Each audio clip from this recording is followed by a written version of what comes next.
வாழ்க கேப்டன் புகழ், வளர்க தேசிய முற்போக்கு திராவிட கழகம். தேசிய முற்போக்கு திராவிட கழகத்தின் 20ஆம் ஆண்டு துவக்க விழாவை முன்னிட்டு பத்மபூஷன் திருமிகு கேப்டன் அவர்களின் 72வது பிறந்தநாளை முன்னிட்டு இயன்றதை செய்வோம், இல்லாதவர்க்கே என்ற தாரக மந்திரத்துக்கு சொந்தக்காரர், மண்ணை விட்டு மறைந்தாலும் மக்கள் மனதில் நீங்காது இடம் பிடித்த நமது கழக தலைவர் கேப்டன் அவர்களின் பிறந்தநாள் விழா, தேமுதிக கழகத்தின் 20வது ஆண்டு துவக்க விழா, பொதுக்கூட்டம், நலத்திட்ட உதவிகள் வழங்கும் விழா ஆகிய முப்பெரும் விழா பத்மபூஷன் கேப்டன் அவர்களின் தெய்வீக ஆசியோடு நமது கழக பொதுச் செயலாளர் பிரேமலதா விஜயகாந்த் அவர்களின் நல்லாசியுடனும் மண்ணின் மைந்தன் எல்.கே. சுதீஷ் அவர்களின் இளைஞர்களின் எழுச்சி நாயகன் விஜய பிரபாகரன் அவர்களின் வழிகாட்டுதலின் பேரில் இன்று திருப்பத்தூர் மாவட்டம் ஆம்பூர் பெரியகுப்பம் பகுதியில் நலத்திட்ட உதவிகள் வழங்கும் முப்பெரும் விழா பொதுக்கூட்டம் நடைபெற்றது.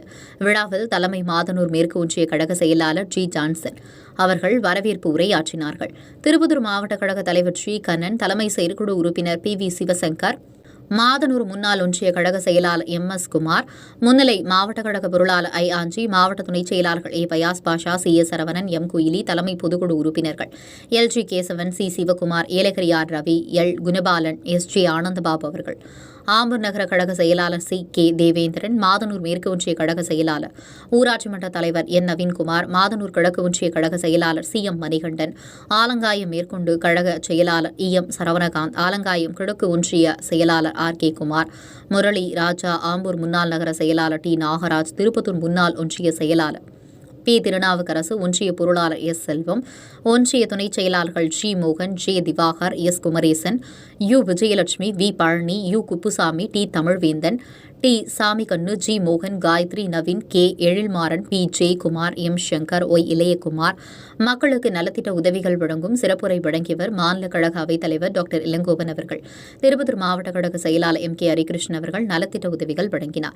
கந்தளி ஒன்றிய கழக செயலாளர் வா. யோகநாத், பி. கார்த்திக் செல்வன், ஜி. ஜமால், கந்தளி முன்னாள் வடக்கு ஒன்றிய கழக அவைத் தலைவர் கேப்டன் சி. ரமேஷ், கழக கந்தளி தெற்கு ஒன்றிய கழக பொருளாளர் பி. மாது, ஜோலார்பேட்டை மத்திய ஒன்றிய செயலாளர் பி. கோவிந்தராசு, விஜயகுமார் பாண்டியன், மேற்கு ஒன்றிய கழக செயலாளர் ஏ. அருள்மணி, ஜோலார்பேட்டை மேற்கு ஒன்றிய கழக துணைச் செயலாளர் பி. ராஜ்குமார், உதயந்திரம் பேரூராட்சி கழக செயலாளர் எஸ். சங்கர், அவைத் தலைவர் எம். முனுசாமி, மாவட்ட கேப்டன் மன்ற செயலாளர்கள் வி. கே. வெங்கடேசன், நெசவாளர் அணி செயலாளர் K. N. Prakash, DMDK. IT. Wing A. Sugu, M. Harikumar, S. Sarathkumar, மாவட்ட மகளிரணி செயலாளர் P. Prabhavathi, R. M. Babu, மாவட்ட தொழிற்சங்க தலைவர் எஸ். தினகரன், பொருளாளர் எம். கோவிந்தராஜ், மாவட்ட கேப்டன் மன்ற துணைச் செயலாளர் வி. திருப்பதி, வாணியம்பாடி நகர கழக பொருளாளர் ஆர். வேணுகோபால், வாணியம்பாடி முன்னாள் நகர துணைச் செயலாளர் கே. காளி, ஜோலார்பேட்டை நகர கழக செயலாளர் கே. மகாதேவன், மாதனூர் கிழக்கு ஒன்றிய கழக நிர்வாகிகள் V. Arumugam, V. Suresh, S. Thanigaivel, S. Dharani, M. Suresh, P. Kala, R. Pasupathi, R. Arunkumar, K. Karuna, K. Ramkumar, Tiruppattur ஒன்றிய கழக செயலாளர் ஆர். பெருமாள், ஏ. சரவணன், மாவட்டம் ஒன்றிய நகர பேரூராட்சி கழக மகளிரணி நிர்வாகிகள்,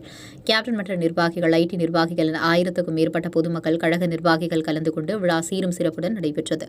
உங்கள் திருப்பத்தூர் மாவட்ட செய்தியாளர் சி. ரமேஷ்.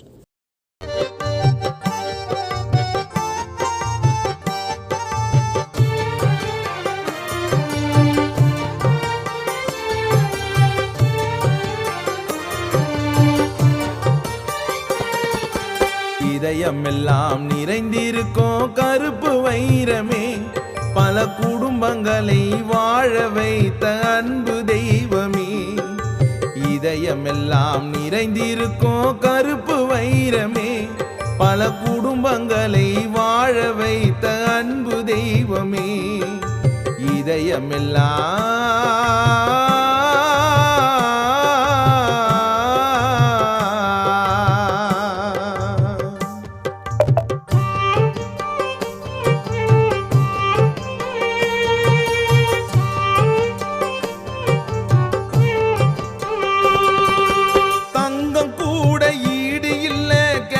குணத்துக்கு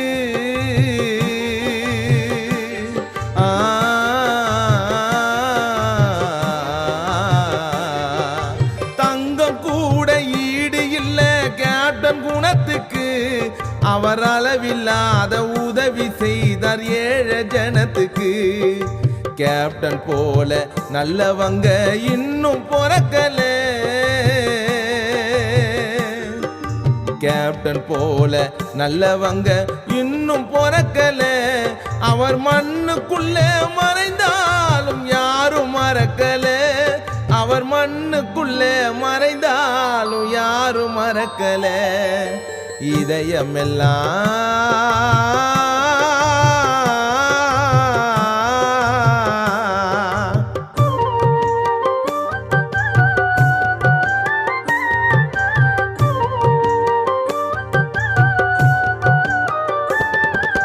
திரையுலகில் அவர் இருந்தார் நல்ல நடிகனா.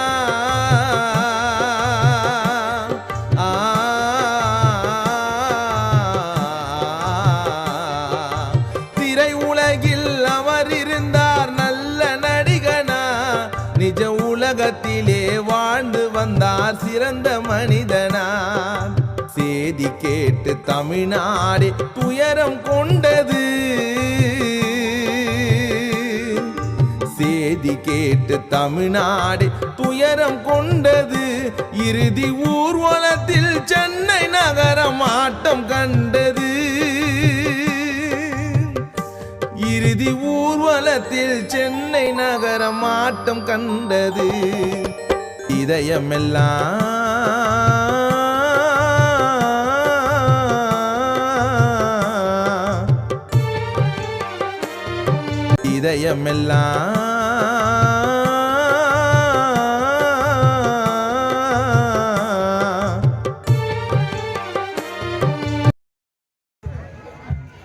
முடிக்குமாறு அன்போடு கேட்டுக்கொள்கிறோம்.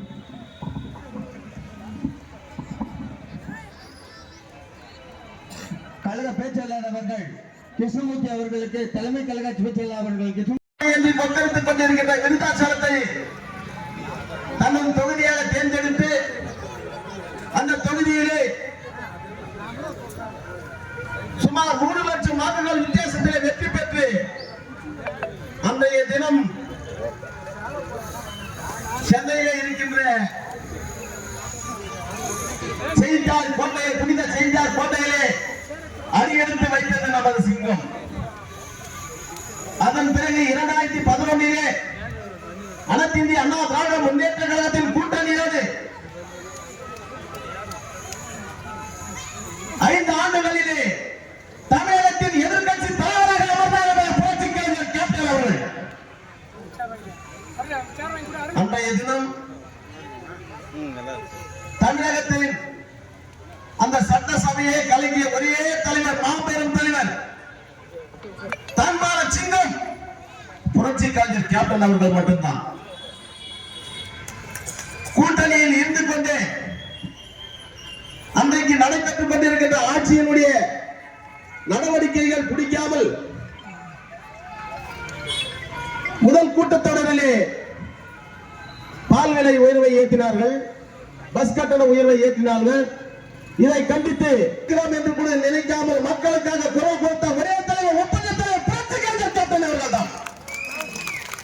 ஆனால் இன்றைக்கு தமிழகத்திலே நடைபெற்றுக் கொண்டிருக்கின்ற தில்லுமுள்ளு திமுக அரசு, அவர்கள் சொல்லுகிறார்கள் திராவிட மாடல் அரசு. என்னடா உங்க திராவிட மாடல் அரசு? தைரியம் இருந்தா உங்க திராவிட மாடல் அரசுக்கு வெட்கம் பொதுக்கூட்டத்தில் கைகட்டு நீங்க இருக்கின்ற திமுக காரர்கள் யாராவது இருந்தால் கஞ்சா, அபின், போதைப் பொருள், கொள்ளை, இதுதான் உங்க திராவிட அரசா? சற்று பொறுத்திருந்து பாருங்களா. 2026 தமிழகத்தில் வீரநாச்சியார் மக்கள் தலைவர் அணியாளர்கள் தலைமையிலே தமிழகத்தில் ஆட்சி அமைய போகிறது. அன்றைக்கு தான் தமிழக மக்களுக்கு பொற்கால ஆட்சி. இது கேப்டன் அவர்கள் வழியில் வந்த தேசிய முற்போக்கு திராவிட கழகத்தின் ஆட்சி. கேப்டன் அவர்கள் கனவை நிர்வகிக்க காத்துக் கொண்டிருக்கிறார் நமது அந்நியர் அவர்கள். ஆனால் இன்றைக்கு தமிழகத்தினுடைய முதலமைச்சர் அமெரிக்கா சென்றுள்ளார். தொழிற்சாலைகளை சந்தித்து, தொழிலதிபர்களை சந்தித்து தமிழகத்துக்கு தொழிற்சாலைகளை கொண்டு வருகிறேன் என்று சொல்லி, இதற்கு முன்பு 3 முறை வெளிநாடு சென்றார். தொழிற்சாலைகளை அழைத்து வருகிறேன், தொழில் முதலாளிகளை அழைத்து வருகிறேன் என்று சொல்லி 3 முறை எந்த தொழில் நிறுவனம் தமிழகத்துக்கு வந்தது? சற்று சிந்தித்து பாருங்கள். இதை விட வேடிக்கை என்னன்னு கேட்டா, அமெரிக்காவில் போய் பேட்டரி சைக்கிள் ஓட்டிக்கிறாரு நமது முதல்வர். அப்ப அந்த நாட்டுல சைக்கிள் ஓட்டுறாரு, மகன் இன்னொரு நாட்டுல போய் ரேஸ் கார் ஓட்டுறாரு. யாரு? அந்த விளையாட்டுத்துறை அமைச்சர் போட்டுக்கிறான் பாரு அவன். ஆனா இங்க நம்ம என்ன பண்றோம்? தெருவில் உட்காந்து கொசு ஓட்டுறோம். உண்மையா இல்லையா? கொசு தொல்லை இல்லாத வீடியோ இருக்குதான். மக்களை பற்றி கவலைப்படாத ஒரே முதலமைச்சர் இந்தியாவில் யார் என்று சொன்னால் நமது தமிழகத்தினுடைய முதல்வர் தான். இதை மாற்றணும், மக்களாகிய நீங்கள் மாற்றணும். அதை விட தாய்மார்களாக நீங்க தான் முக்கியத்துவம் கொடுக்கணும். ஒரு ஆண்மகனை திருத்தக்கூடிய தைரியமும் திராணியும் ஒரு தாய்மாருக்கு தான். நீங்க சொல்லணும், அன்பு சகோதரி, நம்ம வீட்டு பிள்ளை, நம்ம ஊரை சார்ந்தவர், அந்நியார் அவர்களுக்கு ஓட்டு போடுங்க. அந்நியார முதலமைச்சராக யார் சொல்லலாம்? சொல்லியம்மா, யார் சொல்லலாம்? நீங்க தான் சொல்லணும். சற்று சிந்தித்து பாருங்க. இன்றைக்கு தமிழகத்தை ஆண்ட எத்தனையோ தலைவர்கள் இருந்தார்கள், மறைந்தார்கள். பேரறிஞர் அண்ணா, புரட்சி தலைவர் எம்ஜிஆர், புரட்சி தலைவி அம்மா, டாக்டர் கலைஞர் பேருக்கு சமாதி எங்க கட்டி இருக்காங்க? அரசு பொறும்போக்கு இடத்துல. தமிழகத்திலே தான் சம்பாதித்த சொத்திலே தன் இடத்திலே மறைந்த பிறகு அவரை அடக்கம் செய்து இன்னைக்கு சமாதி கட்டி இன்னைக்கு கோயில், எது கேப்டன் கோயில் எல்லாம் சொல்லுவாங்க. நான் எம்ஜிஆர் சமாதியை பார்த்தேன், கலைஞர் சமாதியை பார்த்தேன், ஜெயலலிதா சமாதியை பார்த்துருவாங்க. யாராவது விஜயகாந்த் சமாதியை பார்த்து யாராவது சொல்லுகிறாரா?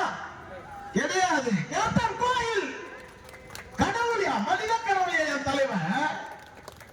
தமிழகத்தில் எந்த தலைவரும் செய்யாத சாதனைகள் செய்தவர் என் தலைவன். அதனாலதான் நீங்க கடவுளா ஏத்துக்கினாங்க. அவர் கடவுளுங்க, மனித கடவுள். குழந்தை பிறந்தா போய் ஆசீர்வாதம் வாங்குறாங்க. கர்ப்பிணி தாய்மார்கள் சீமந்தம் முடிஞ்சு போய் ஆசீர்வாதம் வாங்க. நான் கூட என் பையனுக்கு அலைன்ஸ் பார்த்துட்டேன், பொண்ணு பார்த்து ரெடி பண்ணிட்டேன். பொண்ணு வீட்டுல சொல்லிட்டேன், என் பையனுக்கு கல்யாணம் பண்றது உறுதி, கேப்டன் கோயில தான் பண்ணுவேன். உண்மை, கல்யாணம் கேப்டன் கோயில தான் பண்ணுவேன். அதுக்கு சம்மந்தம் தான் பொண்ணு கொடுக்கணும். அவங்கள நீங்க என்ன சொல்லி நாங்க செய்யணும். தை மாசம் கல்யாணம், கேப்டன் கல்யாணம் கோயில கல்யாணம் பண்ணோம். கேப்டன் கோயில நடக்கிற முதல் கல்யாணம் தேசிய முற்போக்கு திராவிட கழகத்தின் தலைமையான அமைச்சர் கிருஷ்ணமூர்த்தியுடைய கல்யாணம், குடும்ப கல்யாணம் இருக்கும்.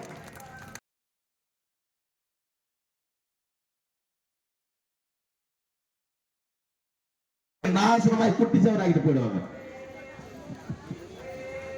அதனால மீண்டும் நான் சொல்றேன் உங்களுக்கு, 2026 அந்நியார் யாரை கை காட்டுகிறார்களோ, நமது ஆம்பூர் தொகுதியாகட்டும், வாணியம்படி தொகுதியாகட்டும், நாட்ராம்பள்ளி தொகுதியாகட்டும், திருப்பத்தூர் தொகுதியாகட்டும், எதுவாக இருந்தாலும் அந்நியார் யார் கை காட்டுகிறார்கள் அவர்களுக்கு தான் உங்கள் வாக்களிப்பீர்கள். வாக்களிப்பீர்களா? அந்நியார் அவர்கள் சொல்கிற யாருக்கு வாக்களிப்பீர்களா? மிக்க நன்றி. எனக்கு வாய்ப்பளித்த மாவட்ட கழகத்திற்கும் மத்திய ஒன்றிய கழகத்திற்கும் நன்றி கூறி, வீழ்வது நாமாக இருந்தாலும் வெல்வது தமிழகம் தேசிய முற்போக்கு திராவிட கழகமாக இருக்கட்டும் என்று சொல்லி வாய்ப்புக்கு நன்றி கூறி விடைபெறுகிறேன். புண்ணிய காரியங்களுக்கு மட்டும்தான் கருட பகவான் வருவார். மனசு சந்தோஷம் சொன்னாரு. அந்த குணத்தில் வந்தவர் என் கேப்டன், அந்த குணத்தில் வந்தவர் என் கேப்டன், அந்த கேப்டன் வழியில் வந்தவர் நாங்கள். தனயன் அவர்களே, பாபு அவர்களே, பிரகாஷ் அவர்களே, சந்தோஷ் அவர்களே, சந்தோஷ்குமார் அவர்களே, மாவட்ட மகளிர் அணி வெங்கடேசன் அவர்களே, விஜய் அவர்களே, கோவிந்தராஜ் அவர்களே, பெரியாங்குப்பம் முரளி அவர்களே, சித்திஷ் அவர்களே, ராமன் அவர்களே, சண்முகம் அவர்களே, சுரேஷ் அவர்களே, ஷேக் அவர்களே, சுல்தான் அவர்களே, நியாஸ், சதாம் ஹுசேன் அவர்களே, வெங்கடேசன் அவர்களே, பலராமன் அவர்களே, சந்தோஷன் அவர்களே, கார்த்திக் அவர்களே, சிவகுமார் அவர்களே, தமிழரசன் அவர்களே, ஏழ்மலை. திரும்ப திரும்ப உங்களிடத்திலே நாங்கள் சொல்வது என்னவென்று சொன்னால், இந்த இயக்கம் பணம் சம்பாதித்துக் கொள்வதற்கும் பதவி சுகத்தை அனுபவித்துக் கொள்வதற்குமாக தொடங்கப்பட்ட இயக்கம் அல்ல. இந்த ஏழை மக்களாகிய என் தாய்மார்களுக்கும் என் சகோதரிகளுக்கும் நலத்திட்ட உதவிகள் வழங்க வேண்டும், அரசு திட்ட உதவிகள் வழங்க வேண்டும், அரசு வேலை வாய்ப்பு கிடைக்க வேண்டும், மக்களுக்கு சுகாதாரமான வாழ்க்கை கிடைக்க வேண்டும், நல்ல உண்ண உணவு கிடைக்க வேண்டும், குடிதண்ணீர் கிடைக்க வேண்டும் என்ற எண்ணத்தோடைய பயன்பட வேண்டும் என்ற எண்ணத்தோடு துவங்கப்பட்ட இயக்கம் எங்களுடைய தேசிய முற்போக்கு திராவிட கழகம் என்பதை இந்த நேரத்திலே நான் சுட்டிக்காட்ட கடமைப்பட்டவனாக இருக்கிறேன். திராவிட கழகம் முதல் தேர்தலை சந்திக்கிறது. விருதாச்சலம் பாட்டாளி மக்கள் கட்சியுடைய கோட்டை என்று சொன்னார்கள். அப்படிப்பட்ட கோட்டையிலே ஓட்டை போட்டு முதல் முதலாக சட்டமன்றத்தில் உள்ளே நுழைந்த சிங்கம் எங்களுடைய தலைவர் புரட்சி கலைஞர் கேப்டன் என்பதை இந்த நேரத்திலே நான் சொல்லிக்கொள்ள கடமைப்பட்டவனாக.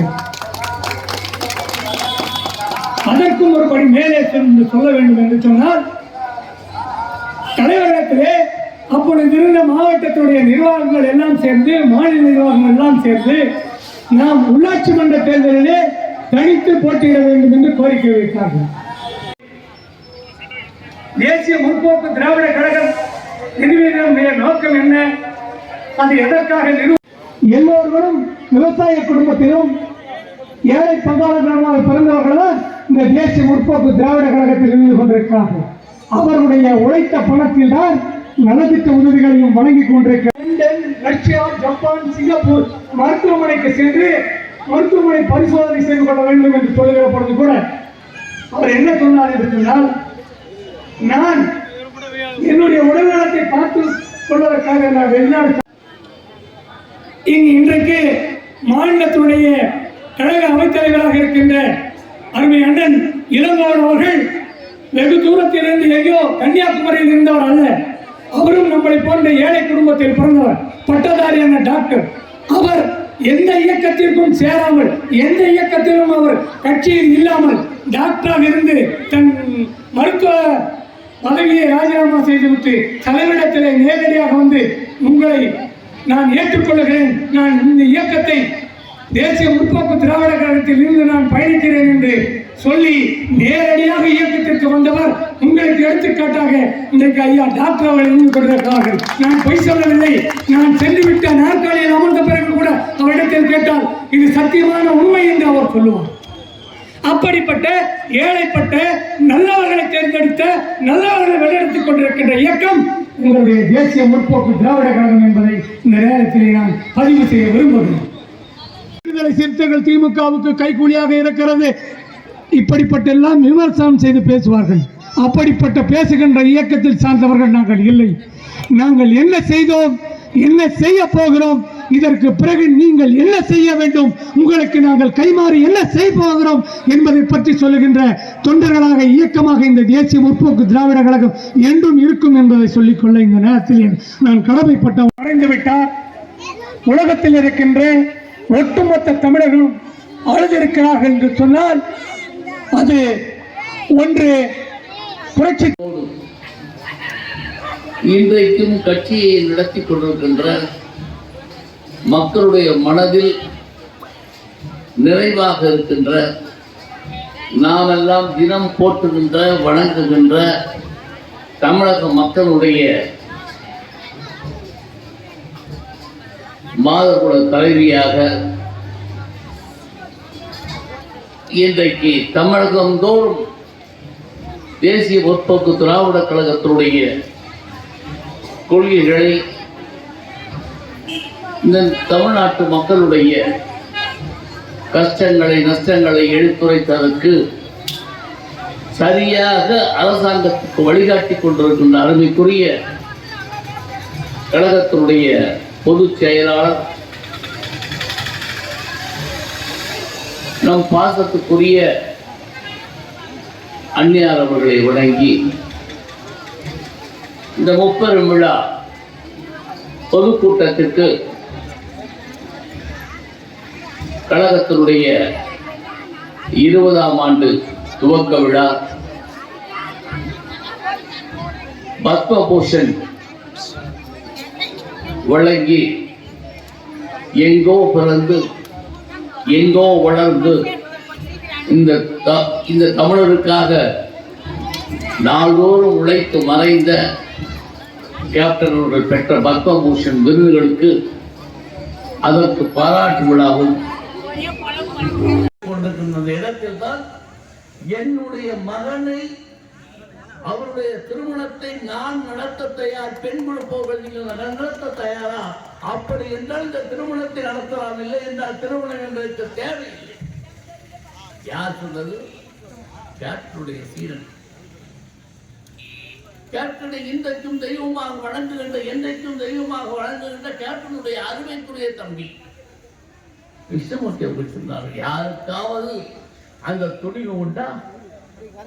நினைத்து பாருங்கள். எல்லாரும் அப்படித்தான் சொல்வார். ஆனால் நடத்தி காட்ட வேண்டும், நடத்தி முடிக்க வேண்டும். இந்த கோயிலில் தான் இந்த திருமணம் நடக்க வேண்டும் என்று மனதாக உறுதியாக எண்ணுகின்ற, அந்த எண்ணத்தை முடிக்கின்ற இம்மாதிரி தொண்டர்கள் நிறைந்த கட்சி தான் தேசிய முற்போக்கு திராவிட கழகம் என்பதை நீங்கள் மறந்துவிடக் கூடாது என்பதைத்தான் இன்று சுட்டிக்காட்ட விரும்புகிறேன். கேப்டன் சாதாரண மனிதன் அல்ல. இருவரு உதாரணங்களை சொல்ல கடமைப்பட்டிருக்கிறேன். கேப்டனுடைய பூத உடல் அங்கே வைக்கப்பட்டிருக்கிறது. அந்த பூத உடலை வைத்து இருக்கின்ற இடத்தில் அருகில் ஒரு பக்கம் நானும், ஒரு பக்கம் அந்நியாரும், மற்றவர்களும் நின்று கொண்டிருக்கிறார்கள். கே அவர்கள் நானும் நின்று கொண்டிருக்கிறோம், மோகன்ராஜ் நின்று கொண்டிருக்கிறார்கள். நின்று கொண்டிருக்கின்ற பொழுது ஒரு நல்ல சூட்டணிந்த நல்ல பேண்ட் சட்டை மாதிரி பருவ படைத்தவர் ஒரு அதிகாரி மாதிரி தெரிந்தார். அவர் கேப்டனுக்கு முன்னால் அமர்ந்து தலையாக அடித்துக் கொண்டு, தலையாக முட்டிக்கொண்டு அழுக வண்ணம் இருந்தார். நாங்கள் அவர்களை ஆறுதல் படுத்தி, சார் வாங்க சார், நிறைய கூட்டத்துக்கு வாங்க எழுதுறீங்க அப்படின்னு சொல்லுகின்ற பொழுது, அவரை அழைத்து நீங்கள் யார் என்று சொன்ன பொழுது அவர் சொன்னார், திராவிட முன்னேற்ற கழகத்தால், நல்லா நினைச்சு பாருங்க, தாய்மார்களுக்கு சொன்னேன், திராவிட முன்னேற்ற கழகத்தால் கேப்டன் வீட்டை வருமான வரி சோதனை என்ற ஒரு ஆணையை பிறப்பித்து அனுப்பி வைத்த அதிகாரிகளில் நானும் ஒருவன் என்று சொன்னார். நீங்க ஒரு அதிகாரி சார், நீங்க கேப்டன் வீட்டை வந்து வருமான வரி சோதனை ஆணையத்தை சொன்னாங்க, நீங்க போய் சோதனை இதில் என்ன சார் இருக்கு? அப்போ அவர் சொன்னாரு, உண்மையோ பொய்யோ காலை 6 மணிக்கு அங்கே சென்ற பொழுது வருமான வரி சோதனை நாங்கள் அதிகாரிகள் கிட்டத்தட்ட 30-40 பேர் ஒவ்வொரு இடமாக தோண்டி துருவி ஆராய்ந்து எல்லாவற்றையும் கொண்டு வந்து விட வேண்டும், இந்த மக்களுக்கு பறைசாற்றி விட வேண்டும் என்று ஆணையிட்ட காரணத்தால் ஒவ்வொரு இடமா தொடரும் கொண்ட பொழுது அங்கே ஒரு பீரோ வைக்கப்பட்டிருந்தது. பீரோ வந்து அங்கே துவைக்கப்பட்டிருந்தது. அந்த பீரோவை திறந்தோம். பீரோவை திறந்தா கட்டுக்கட்டா இருக்கு.